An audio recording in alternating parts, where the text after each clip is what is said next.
what's the problem in seeing what's happening in Gaza at the moment in terms of a war? A war projects certain images and certain logics. What's the purpose of a war? The purpose of a war is to inflict a military defeat on the opposing army. That's the goal, the objective of a war. The purpose or the objective, the goal of a genocide is not to inflict a military defeat on the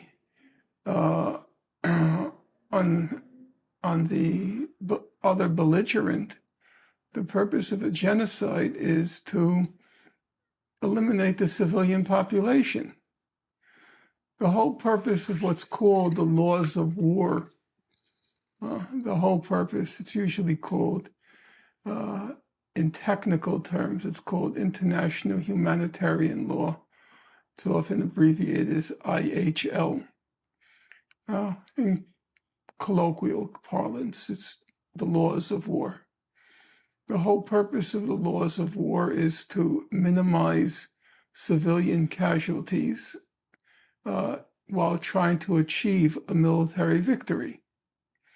So if you read the human rights reports on what's happened in Gaza, Israel is constantly reprimanded for causing too many civilian casualties. The terms they use are Israel is engaging in disproportionate violence. Israel is engaging in indiscriminate violence.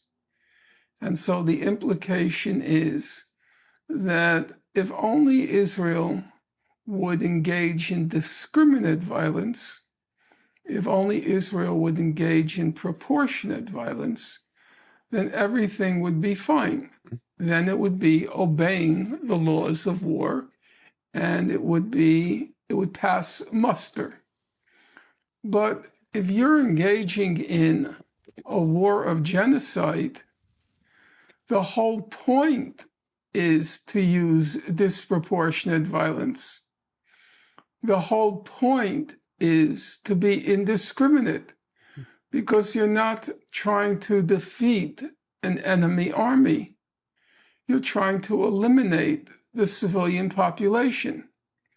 So when you apply the laws of war, you are obfuscating what's really going on. It's not a war. Israel's not trying to achieve a military victory. It's a genocide. Israel's trying to destroy the civilian population. The one party to the whole public discussion since October 7th, the one party that got it right was South Africa. When South Africa went before the International Court of Justice and alleged that Israel was engaging in genocide, if you read what's called their application, it runs to about 82 pages and hundreds of footnotes or footnote references. If you read the application, they don't talk about disproportionate violence.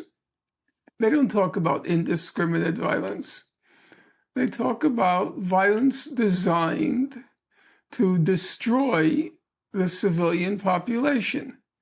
And that, to me, is an accurate depiction of what's going on in Gaza. And when you look at, say, the UN Commission of Inquiry, I think their depiction obfuscates what's really going on, because they're talking about whether or not Israel is obeying the laws of war. The problem with the UN Commission of Inquiry, it was chaired by Navi Pillay, who's a redoubtable former human rights chief in the UN. The problem was that the premise of the report was that Israel was breaching the laws of war, and that if Israel would only get in alignment with the laws of war, then what it was doing was okay. But the problem was, if Israel were aligned with the laws of war, the purpose of the laws of war is to limit civilian casualties. Mm-hmm. If Israel aligned itself with the laws of war, it couldn't achieve its goal. There was barely any war going on in Gaza. I mean, if you look at the actual numbers, there was less than one person killed a day. Less than one Israeli combatant killed each day. There was no real war with Hamas. It's now 400 days as we speak. If you ask any person, expert or inexpert, name one battle in Gaza.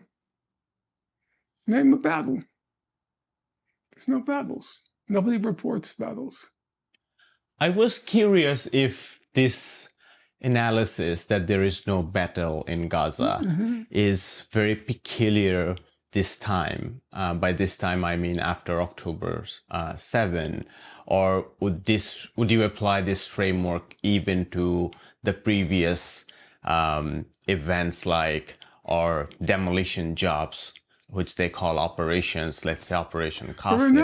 There were never any, except for Operation Protective Edge in 2014. Or Pillar of Defense in 2012. No, but prior to Protective Edge, you were talking about almost no Israeli soldiers killed. Mm-hmm. I think I can't quote exactly because there have been so many now. I think in Operation Cast Lead in 2008-9, I think there were 13 soldiers killed, 13 combatants killed. There have never been any battles. There was, in the Protective Edge, there was a higher than usual number of Israelis killed. But they, this time, were very careful about that. If you remember, the land invasion of the land invasion of Gaza didn't begin until 3 weeks after October 7th. And there was a very simple reason for that. They wanted to pulverize anything ahead of the entering troops. So there was nothing there to fight. They completely obliterated everything in the track of the entering Israeli combat forces. There was no one to fight.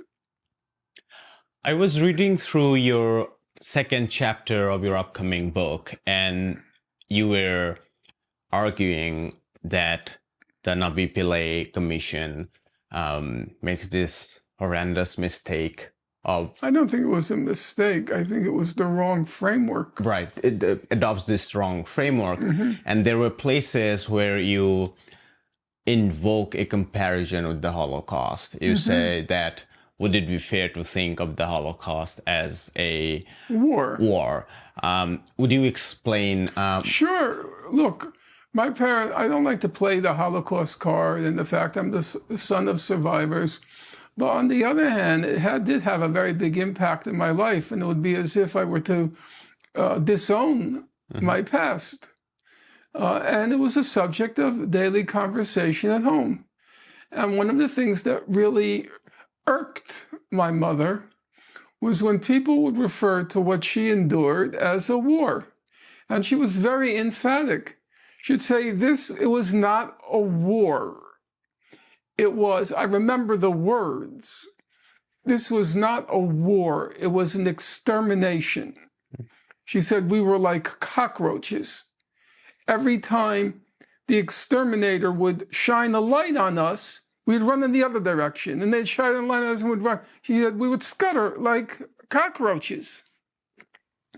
And at the time, I understood what she was saying, but I didn't really grasp what she was saying. I understood it literally, but I didn't understand the depth of the remark until much later in life. I juxtaposed in my mind, there was this very mediocre to the point of sub-mediocre historian named Lucy Dawidowicz. And she was the official Holocaust historian and gatekeeper in the 1970s. And she wrote a book called The War Against the Jews. And it was a very popular book at the time, devoid of any scholarly value. And then in my mind, as I said, I juxtaposed it to the foundational work, Raoul Hilberg's magnum opus. And it was called The Destruction of the European Jews. And it was very striking, the title. He didn't refer to it as the war against the Jews. It was the destruction of the Jews. And if you look at the official definition of what is a genocide, and it's the intentional destruction, attempt to destroy or ethnic group, a race, a nation, the whole thing. But it was an attempt to destroy a ethnic group or race or I forgot all the delineations. And that to me is the crucial distinction. Raoul Hilberg understood that what befell the Jews was not a war. It's not as if, it seems almost like a commonplace. It was not as if the Jews feared a military defeat. That's what a war is. They didn't dread the prospect of a military defeat.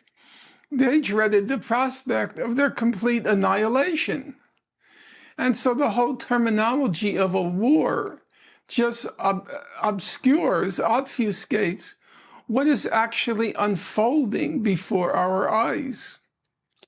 I was wondering, where does guerrilla wars fit in this equation? Would you consider them wars where... Oh, yeah. Well, guerrilla wars are out to defeat a military invasion. Mm-hmm. That's very clear. It's not targeting a civilian population. Now, you can say, which is accurate, that often belligerents in a war, they target civilian populations. They engage in what, say, during World War II, the Allied forces engaged in terror bombing, as did the Germans, as did the Nazis. Both sides engaged in terror bombing. So you could say that was an aspect of the war. That's accurate.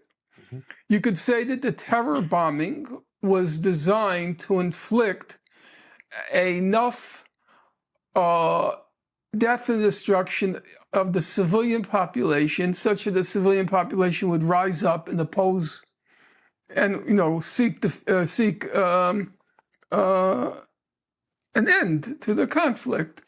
Or the civilian population will topple the government, which is waging the war. So it's an aspect.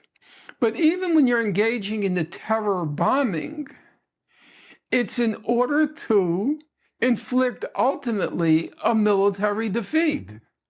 When the United States, Great Britain, were engaging in terror bombing against Germany, and as I said, Germany did the same. I don't want to in any way extenuate what they did. When the Americans and the British engaged in what was called strategic bombing or terror bombing, their goal was still to win the war, not to destroy a population, an ethnic, national, racial group. That wasn't their goal. But that's clearly what the Israeli goal is. I don't think there's any real serious dispute about that any longer. Mm-hmm. Israel announced its goal on the second day, October 8th. The Prime Minister said, remember Amalek. Now, as Amnesty International pointed out in its recent study, which runs to about 250 pages, and as B'Tselem pointed out, the Israeli Information Center for Human Rights in the Occupied Territories, as they pointed out, every Israeli citizen knows what it means, remember Amalek. It means to kill every man, woman, and child. There's no misconstrual on the part of Israelis what Netanyahu was saying when he said, remember Amalek. And the president of the country, he said, there are no civilians in Gaza. This notion of distinguishing between civilians and combatants is false. There are no civilians in Gaza. That was sort of what you might call the ideological framework. And then came the practical policy. The practical policy was very clear. No food, water, fuel, electricity will be admitted to Gaza. That's what the defense minister, Gallant, said. And, some people said, well, this was said in the heat of anger and indignation over what happened on October 7th. That's not true.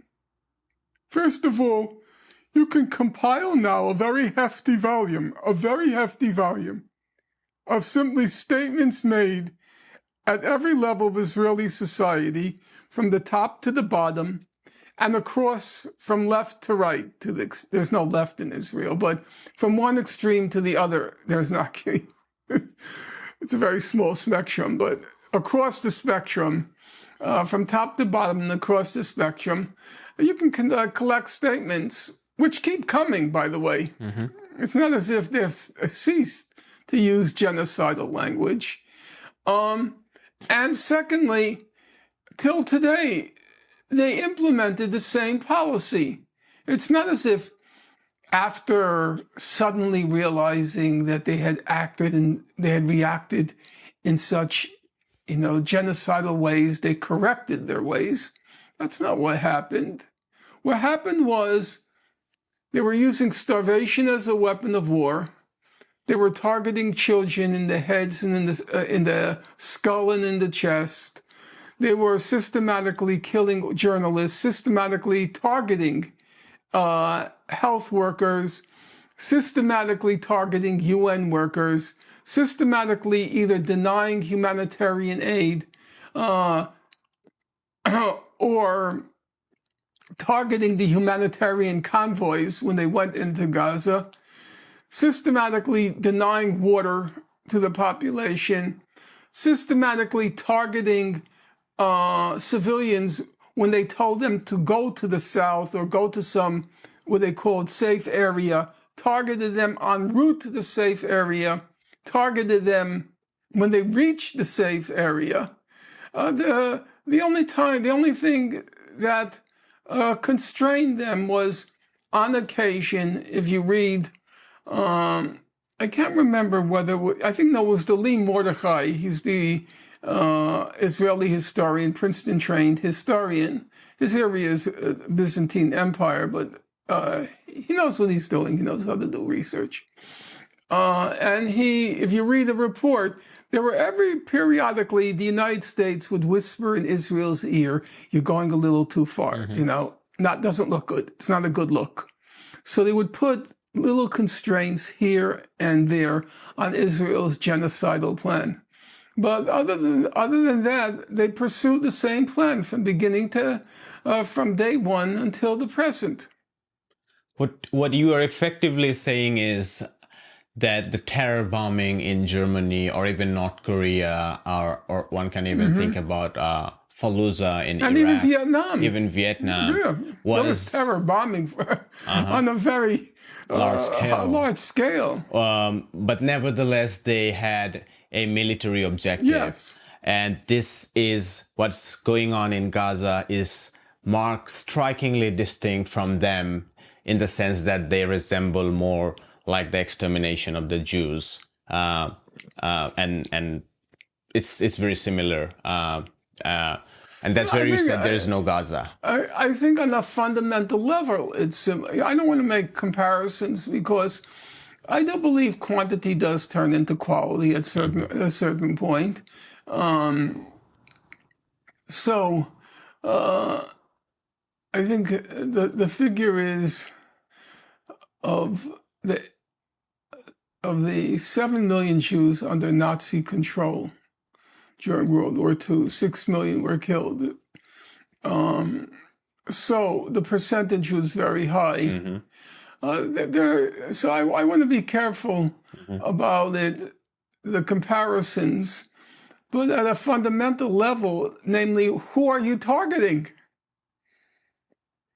What is your aim? The aim for the Israelis was very clear, and there I think it resembles the Nazis. Hitler was going to use the backdrop of World War II to finally, quote unquote, solve the Jewish question. What he couldn't do it in civilian. People don't know the history. When Hitler tried overtly to attack Jews, the most famous incident, of course, is Kristallnacht. When he overtly tried to attack the attack Jews, attack the synagogues on Kristallnacht, the German population didn't like it. Now, you could say, and there's an argument, and it's almost impossible to prove one way or another. You could say they didn't like it because it embarrassed German civilization. Not that they gave a darn about whether Jews were being killed, but they just felt it was an embarrassment to, Germany and German civilization. But the fact of the matter is, after Kristallnacht, he had to become covert. He couldn't do it openly. The Germans didn't accept it. And it's also true, and we have to be clear about, by 1944, when Germany starts losing the war, 43, 44, when it begins to lose the war, and he's blaming it, this horror, on what he calls the Judeo-Bolshevik conspiracy, this international Judeo-Bolshevik conspiracy. And Germany is a totalitarian state, so that's all they're hearing.